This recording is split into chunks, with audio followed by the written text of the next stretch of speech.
calling it Learning About and Teaching Best Practices in Test Security. And I'm pleased to have Amy Rhodes of the Chartered Financial Analysts and Joe Kamell of the American Board of Radiology, along with Dennis Maynes, Caveon's chief scientist, to talk through a number of important topics. Now, why would learning about and teaching best practices be important? You may have heard this from a Caveoner before, but test security is not a state. Unfortunately, we can never institute a new change or a new policy and be at the place where, hey, great, we're now totally secure. No. Test security is an ongoing, continual process. And I've heard a number of different good models for describing that process. Rachel Schenig at ACT coined deter, detect, and decide. I think that's crisp. I like that very much. At Caveon, we talk about protect, detect, respond, and improve. I must have policies and procedures that help me protect my IP. Despite those protections, miscreants will strive to gain unfair advantage, so we must have methodologies in place to detect those efforts. And when they do occur, we must respond nimbly, aggressively, but when the dust settles from that response, let's take time to improve. Let's evaluate what has transpired, let's measure what occurred, and then institute changes to improve our protection, detection, and responses. And that's really key and where training and education on test security come into play. All of us should continually strive to improve our test security process and methods. So I'll get off my soapbox. Today we want to cover these topics. We're going to ask our panelists to describe their career experiences and how they've arrived at a position involved in test security. We then want to talk about various resources available to all of us to help us improve our training and education. And we'll then have some active discussion with each of these members and then summarize those discussions. So without further ado, let's talk about educational experiences. There's no sort of formal pathway to a leadership position in test security, so I think it's really interesting to hear from these three panelists how they meandered down a career and resulting in these current positions. So before we ask Amy to talk about her experiences, I think we have a poll. Rochelle, can you launch that, please? Sure, Steve. I'm going to go ahead and launch the poll. The question is, how many years have you been involved with test security? We just kind of want to get a feel for what kind of experience and time in the field that you have all had. So go ahead and cast your vote. We'll give you just a couple seconds to cast your vote. About 80% have voted. Give you 5 more seconds. Okay, looks like all the votes have come in. I will go ahead and share those results with the group.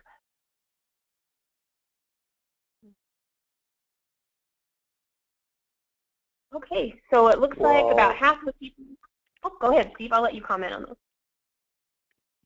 No, it's, so Rochelle, thank you. About half the people have been involved in test security less than, well, around 5 years or less. And that doesn't surprise me because in many ways we've seen the focus on protecting high-stakes test programs' intellectual property heighten and sharpen in just the last few years. So I appreciate that backdrop as sort of a framework for the rest of our discussion. Let's close that and keep moving.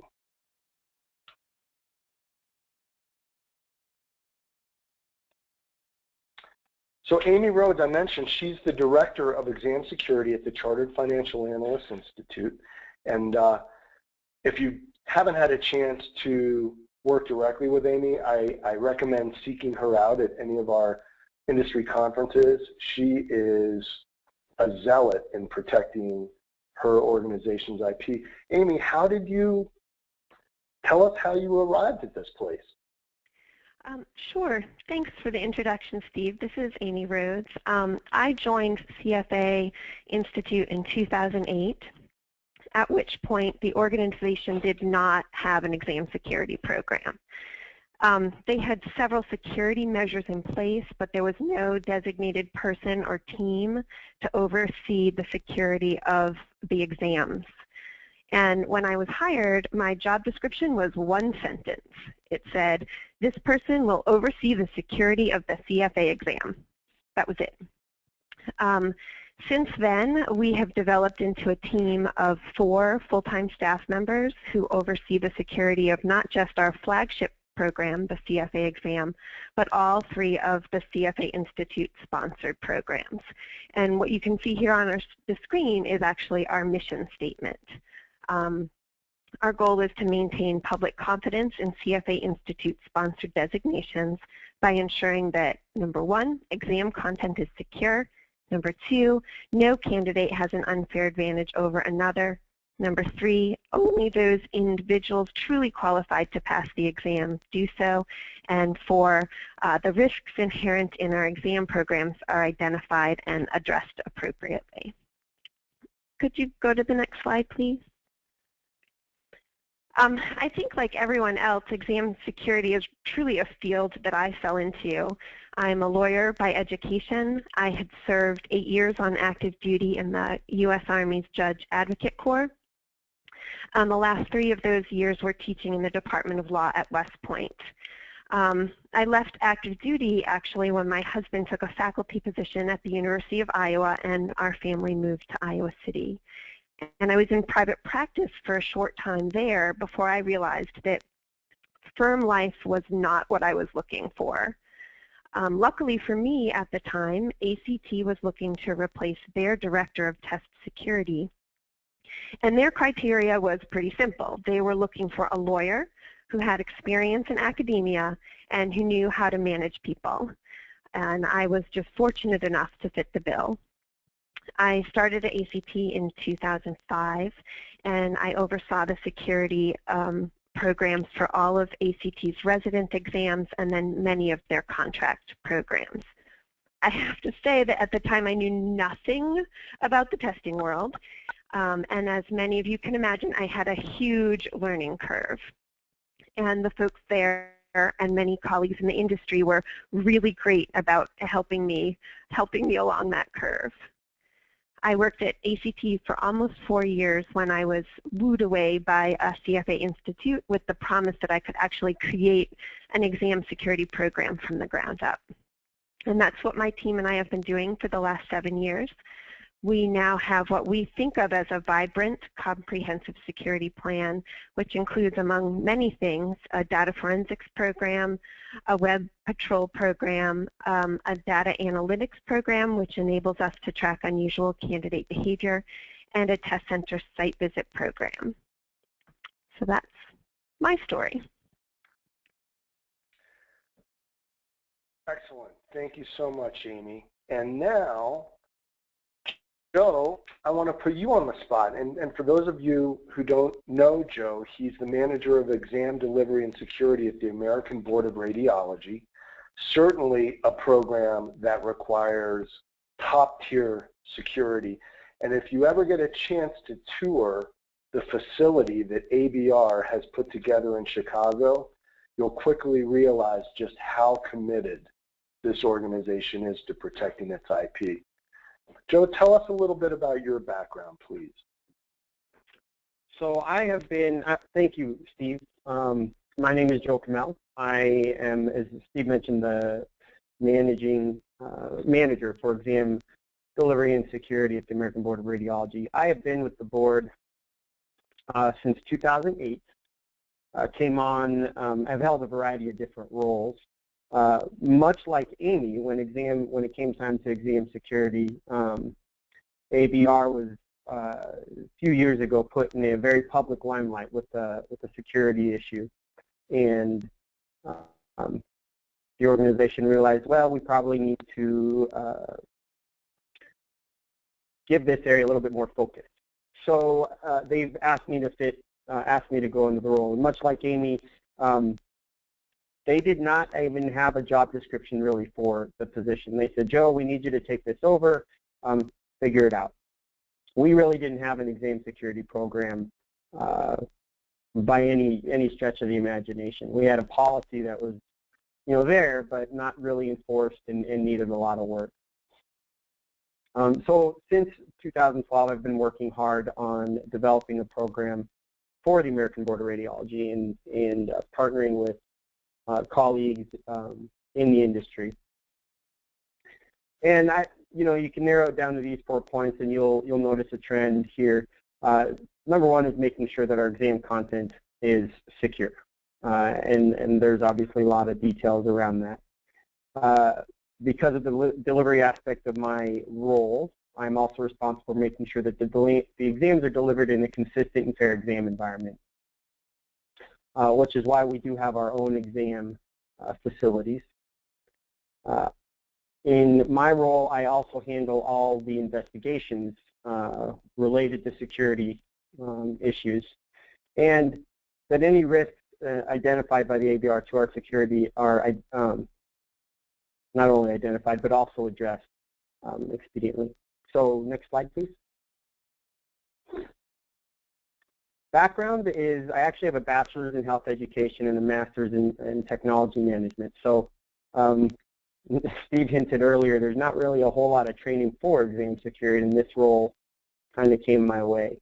However, my background is in loss prevention. I spent several years in the retail environment doing loss prevention.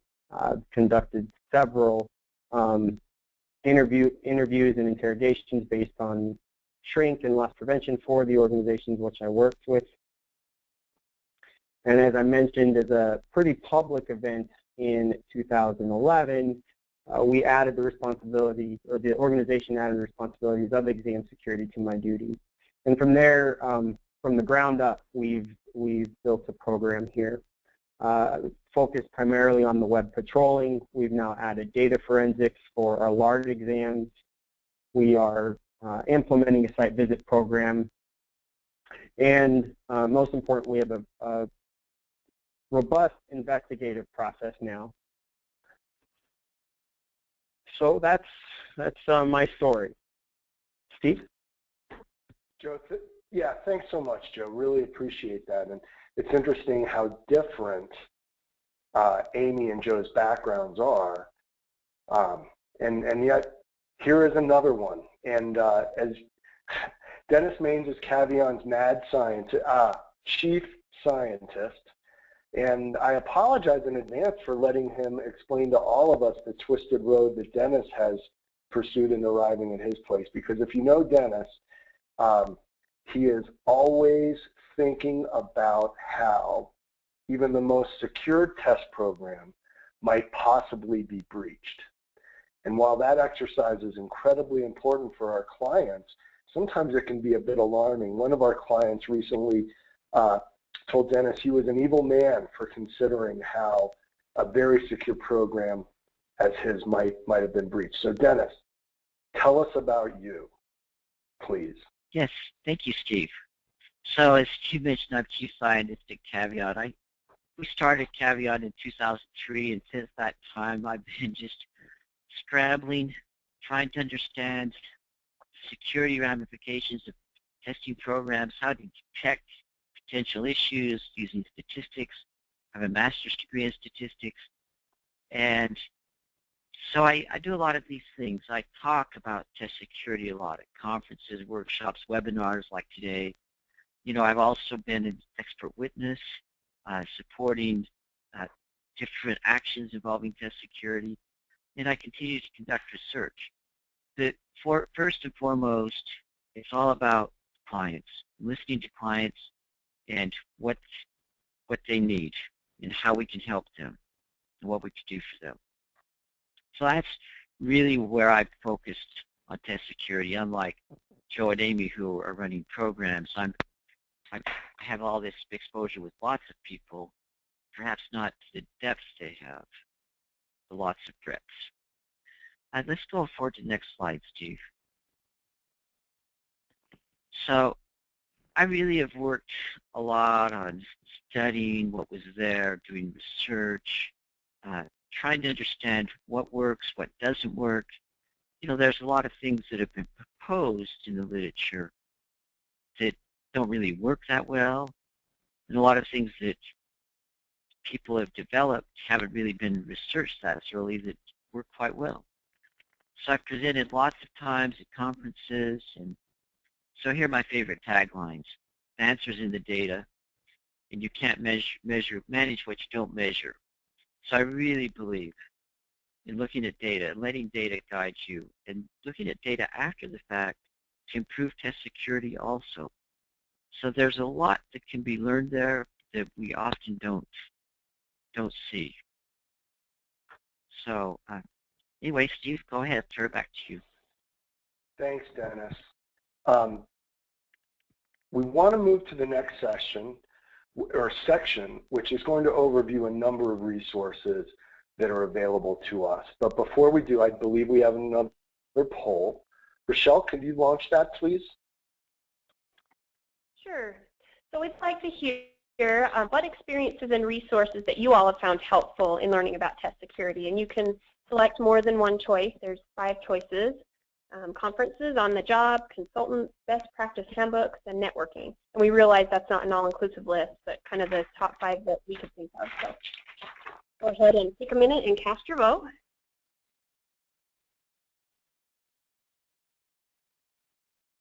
About 70% have voted. We'll give you about 10 more seconds to vote.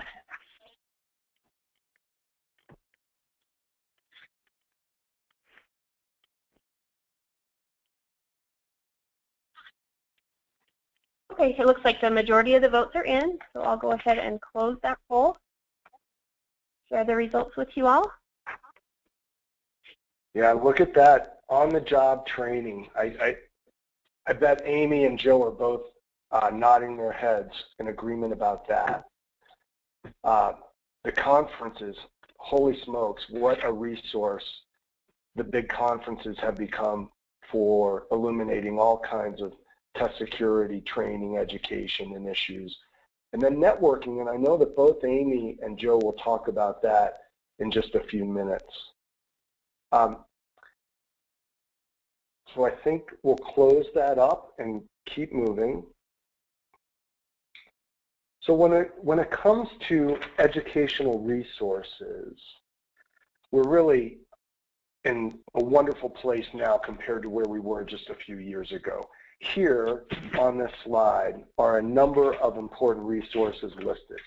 The Handbook of Test Security was edited by University of Wisconsin's Jim Wallach and my own colleague John Freemer. Each chapter was written by an absolute veteran in testing and test security on a number of wonderful issues.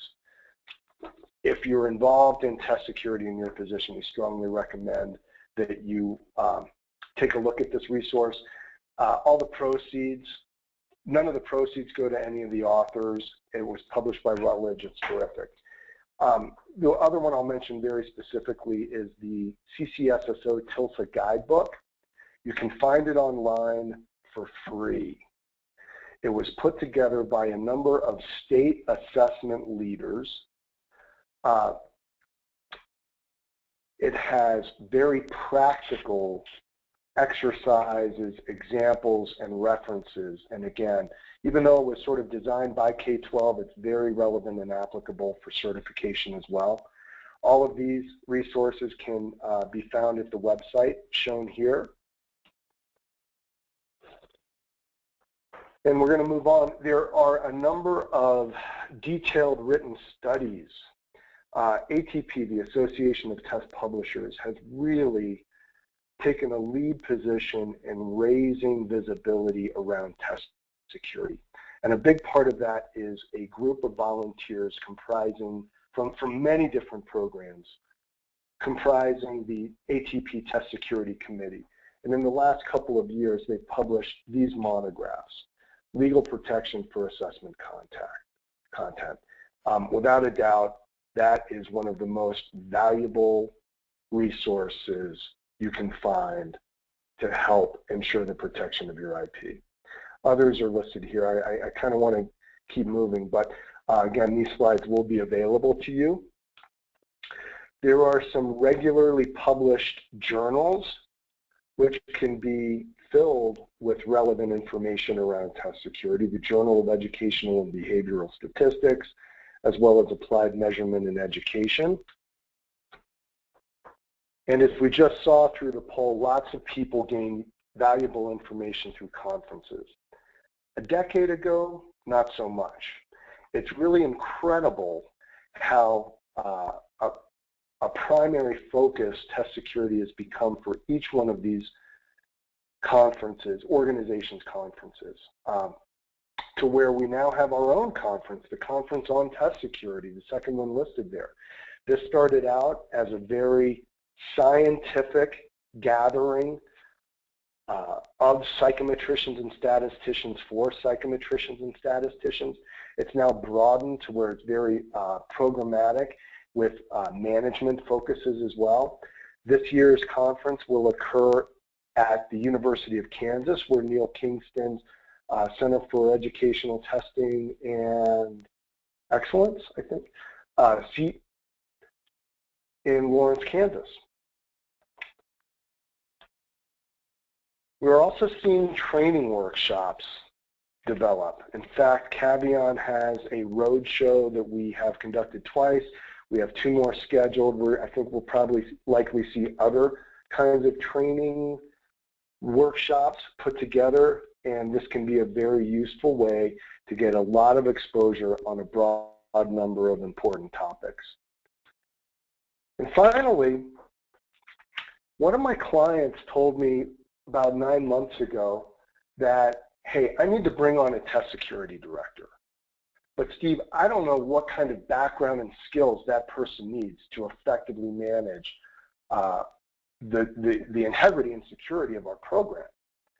And so I was pleased to be able to tell him that the Institute for Exam Security is creating the Certified Exam Security Professional, and we now expect people to be able to register and take this exam in July, just a few weeks away. And I think this is going to be an incredible milestone for just sort of celebrating an individual's knowledge, skills, and capabilities in the test security arena. You can see the URL here, and so if you'd like more information on this important new program, please take a look. Dennis is going to talk a little bit about these.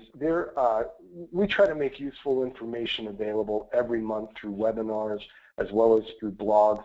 I think this week's blog at Caveon is very useful. Dave Foster, our CEO, has taken a stab at trying to build some consistency in the nomenclature or the language around test security, as well as every single certification program out there, almost, publishes its candidate agreement. Really great information that other programs can use to make sure they're hitting the marks in some of their legal documentation. So, without further ado, we'll need to get into the panel discussion. And so our first, we've got a poll first. Rochelle? Okay, let me go ahead and launch that poll. Which people in your organization ask you questions about test security? And again, you can select all that apply.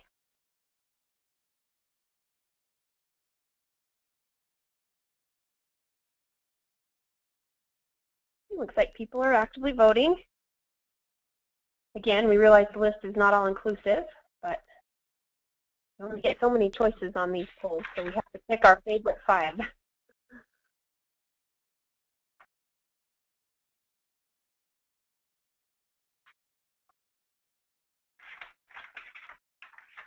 I think about 75% have voted. I'll give you 10 more seconds.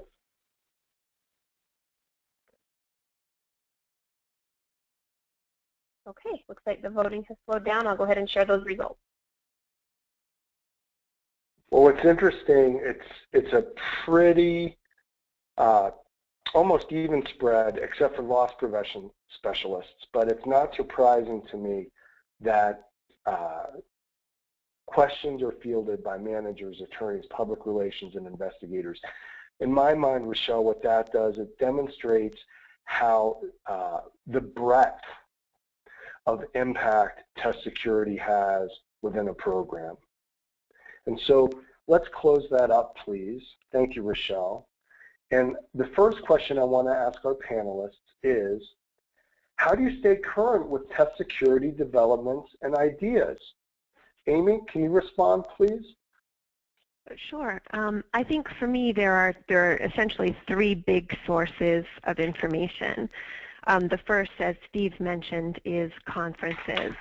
My team and I try to attend ATP and the Conference on Test Security every year. I try to attend ICE Exchange every other year. And at these conferences, we attend sessions, obviously, on the latest developments in test security, because there's always something new an organization is trying, or an unexpected threat that somebody had to address. But we also try to attend sessions on the latest developments in exam administration and in test development. The ideas presented in many of those sessions really allow us to think through suggestions that our internal colleagues may be considering, or even enable us to highlight or address security challenges that are already involved in those initiatives. Better yet, we might be able to learn a different way of doing something that addresses our existing risks. My team and I also try to attend conferences outside the testing industry, the annual ASIS conference, the Certified Fraud Examiners Conference. Homeland Security has an annual conference. There's an internal auditor conference. These are all examples of conferences that we've attended in the past to try and learn about developments in security and investigation fields that can then be brought in-house and used on our existing programs. Networking and benchmarking with colleagues has really been a fantastic way for me to stay current. It's essential to know who your vendors employ and what their areas of expertise are. Then when something really does happen in your program, you'll know the people that you can contact to ask for assistance. If you're using a testing partner, the same idea applies. For CBT programs, you may be quite familiar with your program manager, but you also need to know who the director of exam security and the manager assigned to your security team is, because those folks are invaluable. Not only can you bring your concerns directly to their attention, you can usually get answers quicker, and they have seen a ton of stuff. So they're always able to advise you on how to handle a delicate or challenging situation. They also know the other testing organizations who may have experienced similar problems, and they might be able to make an introduction so that you can learn from someone else who's tracked or tackled a similar problem. On that note, directors of exam securities at other testing organizations have always been willing to help out. It's been my experience that folks in our field really want to share their knowledge freely, and getting to know them, for me, has been just essential. I've learned a great deal from colleagues simply by picking up the phone and asking people for help. And as you all know, test security issues are always in the news, whether it's the Atlanta teachers who were recently sentenced for cheating on K-12 tests, or the fact that China is now using drone technology to shut down electronic transmissions during their college entrance exam. Something is always happening, and keeping in touch with the latest developments in the news is always very helpful for us. Amy, thank you. I want to pose the question to Dennis now. Dennis, how do you stay current with test security developments and ideas? Well, in addition to things that Amy talked about, So first of all, here's a blatant plug, right? We are often writing newsletters, and to do that, we study, we read, we follow the news, we think about issues, and we provide our perspective on Caveon security insights in those. So definitely not necessarily marketing, maybe branding, but definitely something that's available for you. And webinars like today, I think, can be really helpful with staying current with test security issues. And I think another area where you can stay current is on social media. There will often be trends that will be discussed on LinkedIn, you'll see Twitter, and those kinds of topics. Definitely, it's important to follow the kinds of things that are happening in the news so that you understand where the ground is going, where the climate is at, the new developments that might be coming out by new technology that allows cheaters to do more crazy things to hurt your program. So those things are really important. Thank you, Steve. Thank you. So let's move to the next question, and that is there a special vocabulary for test security? And if so, how do I learn it? Dennis, will you answer that? Sure. So every discipline I've ever been involved with has special vocabulary. There are certain things that you'd want to be able to talk about succinctly and clearly and concisely, and you need vocabulary to do that. Test security isn't any different. Perhaps we haven't created that vocabulary yet, but I think we all need to. It's very important. So, for example, I've listed 2 things. It's really important to know the difference between a vulnerability, a threat, and a risk. They're not the same. The probability. Sometimes people say, well, what's the risk? And they really mean what's the probability. That's not risk. So I think that's really important. If you're going to do a risk analysis, you need to know what it is you're doing. And in the data forensics realm, we talk about anomalies, irregularities, violations, breaches.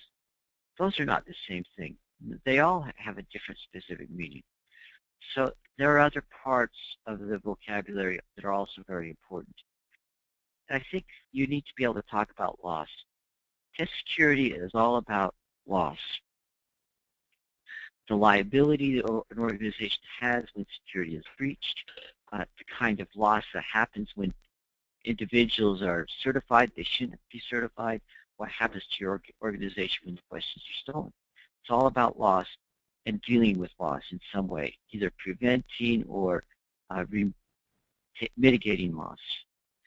And I think the other part of vocabulary is when you talk about behavior. It's kind of important to understand what's the difference between validity, cheating, and the kinds of things you're interested in, and what you can show, what you can demonstrate when you have to investigate the kinds of, and how you talk about that. It's really important. If you say the wrong thing at the wrong time, the press or public can jump all over you. And I think the last thing is, and all of these have been hard lessons for me to learn, is really be able to talk about issues without stereotyping, without casting aspersions on people, or implying malfeasance, or those kinds of things. It's very easy to fall in those traps, and we can't do that. So yes, there is a special vocabulary. You learn it by speaking it, you learn it by thinking about it, and ask people questions. Thank you, Steve. Excellent. Dennis, thank you. So I have a thought, and that is we may want to, in our post-webinar emails, we may want to include a link to Dr. Foster's paper on the language of test security. That might be useful in light of what Dennis has just shared. So let's move to the next question, and that is, what advice would you give for someone who is new to this area and needs to create a test security program from scratch? Joe, you were kind of thrust into test security. Can you tell us your advice? Certainly, Steve. Thanks. That first bullet there is so important. As I mentioned and Steve just highlighted, I was very much thrust into exam security in an organization that really didn't have a program and didn't know what I was doing. Certainly, there's some background from a loss prevention standpoint, and that's the approach I took to this. Is I'm protecting our assets from loss.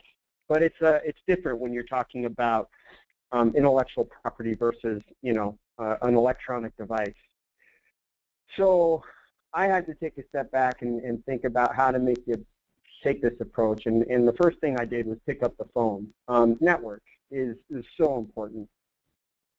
And I had attended ATP in the past and some security conferences, so I knew that there were professionals out there. So I picked up the phone and called. Many of you know Ben Maynes over at the American Board of Internal Medicine, and said, hey, I'm new to this. I need some help. Can you help me out? And absolutely, he was more than willing to help, and ABIM overall. So, the ability to go out and spend some time in his office looking at documentation and talking about process and procedure, and 3 days of just a download of, practices and documentation and things that he would recommend doing, and then being able to come back and work on that. Which touches on that second bullet there, asking for examples. It's not just Ben, but anybody in the community, Amy, any other exam security professional. We're all in the same boat together. We've all had to write documentation, whether it be policies or letters to our stakeholders, from our examinees all the way through leadership, having an understanding of what's already out there. Don't try and recreate the wheel. While you may have to make it unique to your specific institution, the groundwork is already out there. So reach out, ask for examples, conduct audits. Especially if you're in a situation where it's a brand new organization or a brand new security program that you're trying to do, you're not going to be able to take a shotgun approach and fix it all at once. So conduct an audit. Try and understand where you are and attack the major issues first. For us at the ABR, it was really about getting a policy in place that was robust. So we had a one-page policy. It was, it was out there, and it threw some generalities out there, but it wasn't very robust. It didn't explicitly hold accountable our stakeholders for violation of any policies. It needed a lot of work. So that was task number one for us. If you don't have the policy to get back to, it's just not going to be there. You're not going to have any ground to stand on. And then from there, I'd say probably the biggest thing is making sure that you have your stakeholders, your bosses, the organizational leadership behind you. Again, as a security expert, your job is to make sure you enforce the policies, but if you don't have the backing from the organization to do so, that's going to be a challenge. So making sure you have that. And then lastly on there, but certainly not the least important, is attending training sessions. Like I said, I learned about Ben and Amy and the colleagues that we interact with regularly by attending webinars such as this, going to ATP, if you can get to COTS, whatever possible training sessions or conferences you can get to. It never fails. We attend them. A lot of the sessions may seem similar year after year, but you always come out learning something new, primarily because test security is gaining a lot of ground in the news. Technology is making cheating much easier, or maybe we'll stay away from the word cheating, but unfair advantages is much easier to attain now with technology than maybe when we were in school. So that's, those are the major points. We could go on and on from there, but networking is probably the most important. Steve? Terrific, Joe. Thank you very much. And I want to pose the same question to Amy. What advice do you have, Amy? Well, I just really have to echo a lot of what Joe just said, and the bottom line I think here is, there is no need to recreate the wheel. Many of us have already been there. Reach out to others in the industry that you know who've been there before you and really ask for help. Like Joe said, I can say that I have freely shared information and documentation with dozens of people, if not more, in the testing industry, and more than dozens of colleagues have done the same with me. Get to know the practitioners in the industry and use them as your resources. Even if there are organizations similar to yours that perhaps can be considered competitors in the testing realm, when it comes to exam security, we don't compete. We share information. We want to make sure that all programs are as secure as they can possibly be. It's actually one of my favorite things about our field. And so being able to reach out to other people that do what I do or are being asked to do similar things and have done it before me has been incredibly valuable.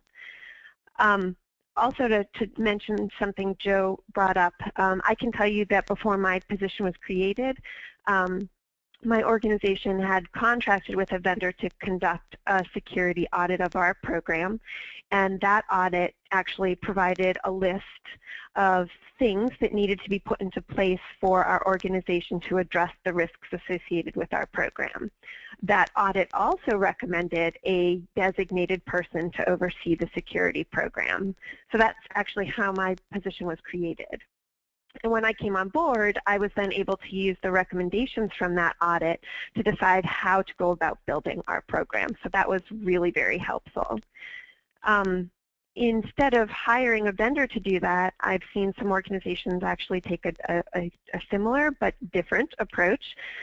Instead of bringing in a vendor to assess their risks, they've actually reached out to a handful of industry colleagues and asked them to conduct essentially a peer review. Again, it's similar to what a vendor would do, but here you're having actual practitioners in the field review the testing program's documentation, meet with key personnel, and ultimately, again, produce that prioritized list of recommendations for the testing program to consider. Either way, whether it's done by a vendor or a peer review, it's nice to get an outside opinion about how to develop your specific program. And then finally, I think it's worth mentioning that you probably have a bunch of subject matter experts right there in your own organization. And these are folks that you really need to identify and learn what they learn. Again, before my position was created, the responsibility for ensuring the security of our exams really fell to many different people within our organization. The folks in exam development oversaw the security of the writing process. Our colleagues in professional conduct and legal services responded to cheating incidences, and we do use that word. Exam administration was actually training our proctor staff to identify and report unusual behavior, and our risk management folks were helping internally to identify security experts for various projects. So each of those departments actually had a certain level of knowledge and experience that I was then able to tap into.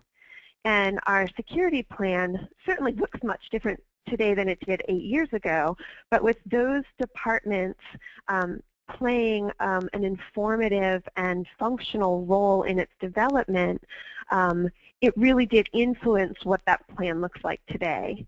And usually you can talk to those people for free, so that's a nice bonus as well. You just need to be able to identify those folks within your own organization and then get them to be willing to dedicate the time and energy it takes to engage you on the work that they do. And that's been a really valuable source for me. Amy, thank you very much. Sorry, I didn't mean to flip slides on you accidentally. I've got an anxious trigger finger, I guess. So the next question is, what things can you do to network with others who are learning and teaching about test security? You both mentioned the importance of networking. What are some tips for effective networking? Joe? Thank you, Steve. You know, I touched on this already, but the biggest thing is pick up the phone and don't be shy about asking questions. you know, we talk about exam security, and we're talking about, you know, an organization's potential loss of their intellectual property, as well as, more importantly, some of the public impact of that. I know in the medical arena, if our exams become under question, we're talking about public safety. Is someone certified as a physician that shouldn't be? And how did they gain that? And what is the organization doing to protect them? So there's a lot of perceived anxiety, and maybe not perceived in some situations, but about being able to share those information or specifics about cases or whatever the situation may be. But don't be shy. At the end of the day, you can work agreements out, and those in this industry are willing to share, and primarily because we're all in this boat together. We're all fighting the same fight, and if we can band together, the stronger this industry is going to be. And so again, I mentioned, you know, I picked up the phone and called Ben, and certainly there was some, you know, back and forth we had to work through to make sure that the information sharing was confidential and protected. But at the end of the day, I wouldn't be where I am today without having picked up the phone and spoken to my colleagues. The other thing is partner with companies such as Caveon. So, you know, shameless plug for them, I suppose, but they're a huge resource. There are other companies out there, of course, but they provide a plethora of services that that are available to you. It's extremely valuable to use those resources, especially if you're in a smaller organization such as myself. We only have one individual, myself, who's in charge of all the exam security. So from developing a program to the administration of the exam to the investigation of incidents, that all rests on my shoulders. In large organizations, you're able to spread that out a little bit. For us, Caveon is a huge resource in that regard. So being able to partner with those companies is extremely valuable. And again, networking. I mean, just don't be shy. Get out there and ask the questions. Steve? Excellent. Thanks, Joe. Amy, same question. What are some of the things that you think are key for effective networking? Sure. I feel a bit like a broken record here, but I really do believe that these are really important things to highlight. Building on what Joe just said about your vendors and how important they can be, I think it's not just important to you know, get to know the guy who provides the service that you're contracted for with your vendor, but really understand who within your vendor's organization does what. You know, if we were to take Caveon as an example, you may be contracting with them for data forensic services, and you know Dennis, and he supports your program. But it's also really important to be aware that they offer more than that. Even if you're not using those services. So if you discover a candidate that's discussing your exam online, you can reach out to Caveon's contact, web patrolling contact, and ask to speak to someone who, you know, can help you kind of walk through that problem or present to you what your options are at that point. If you think you have a proxy case on your hands, it's important to know that you can reach out to someone at Caveon and speak to someone in their investigative services department to talk about what to do, what your next step should look like. So know what your vendor has to offer, and don't be shy reaching out to them with questions. Obviously, you want to keep attending conferences, and more importantly, ask questions of the people who are presenting on topics that are important to you. Do the business card exchange. We all carry them around. We might as well use them. What I do is when I take someone's business card, I actually note on that business card how I met that person and why I care about them. So if they're presenting, you know, if they're presenting on a specific topic, write that on the card. So, you know, 2 months after the conference, if you're thinking about that data analytics presentation, you can go back and find that individual's card in your stack from that conference. When you have a question about it, pick up the phone or send an email. I do that at every conference I attend, and I can't tell you how much help I've gotten from those connections. And people do the same with me. I have to say that just last week, a woman that I had never met before called to ask me a question about testing regulations in China. She said she'd heard me speak at a conference, and she thought I could help her. And then we had a 20-minute conversation about testing in China. I was able to link her up with the legal services folks within our organization that could speak directly to her concern. And it just so happened that that day I was working on testing in China, and I was able to have another person give me their views on the issue that I was working with. So it was a win-win for both of us. But seeking out other practitioners in the field who are in your position and getting to know them is just really invaluable. Establishing peer groups, I have to say this is the single most important thing I did when I moved to CFA Institute. At that point, I'd been in the industry for 3 years, and I knew what I refer to as the ACT way, but I didn't know what other organizations were doing about these similar topics, and I really didn't know if the ACT way was the best fit for my new organization. So what I did was I reached out to the other exam security directors I knew at other organizations, and even some people I had only heard of. And I asked them if they wanted to get together and talk about our programs, just talk about what we were doing. That group of, unbelievably, that group of 10 people said yes, and we've been working together now for 7 years. We work under a non-disclosure agreement so that folks feel comfortable sharing their dirty laundry with the knowledge that none of the information that they share is going to leave that room. We meet on monthly conference calls just to touch base and to ask for help on the issues that our specific organizations are addressing. And we actually meet in person 3 times a year to share information, to ask questions of each other, and to develop what we believe are best practices in the industry. And again, this fellowship has been absolutely invaluable to my development as an exam security professional and to the development of my comprehensive security plan. When we first met, we all just kind of looked around the room at each other and were afraid to say anything because really no one wants to admit that you have dirty laundry. But when you realize that everybody around the table does, and we can't clean it up without contributions from everybody, then you realize that this is a treasure trove that you've uncovered, and not tapping it would really be a disservice to yourself and your program. So those are my recommendations for how to network and to learn and teach within the industry. Fantastic. Amy, thank you very much. So we're coming right up on the hour. We've got 2 more questions. Joe, can you quickly describe how an individual can get involved in promoting test security education and provide training materials and experiences for others?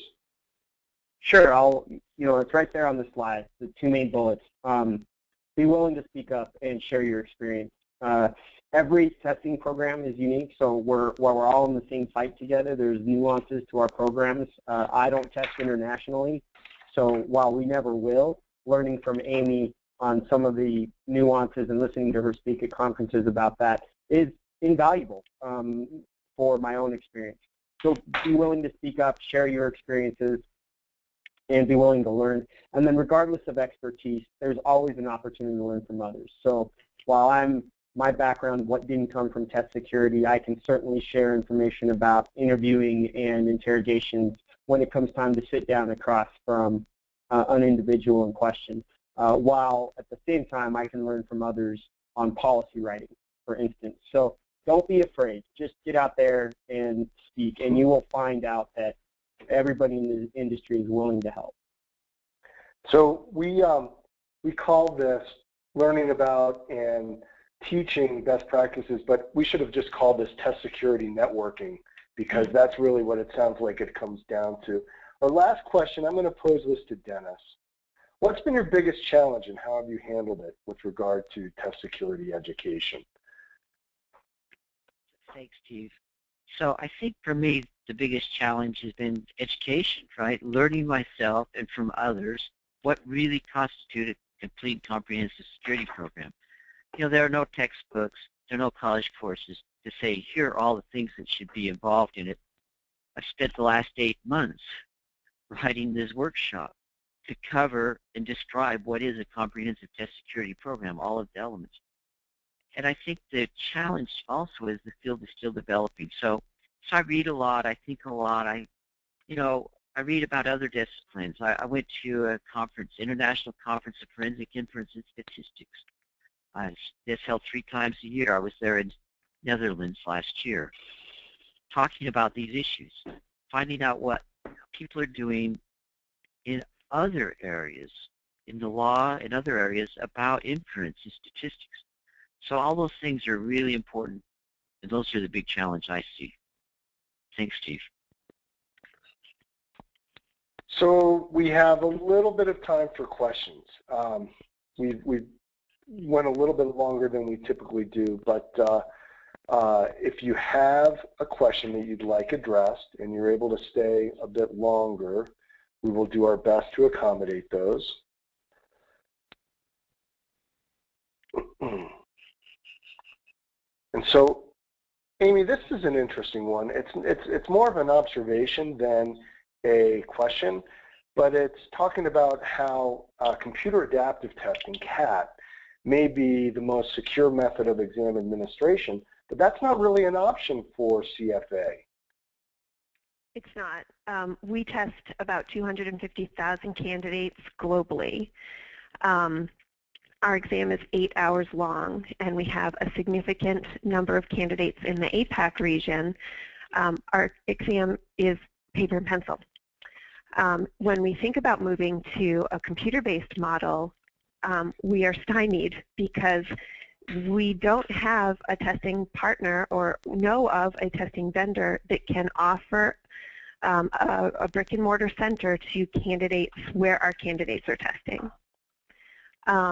And we would have to move, in order for the existing CBT organizations to accommodate our candidates, we would have to move from a very small window-based exam to a continuous-based testing model, and we still wouldn't be able to reach the locations of all of our candidates. So that is a very big challenge for us.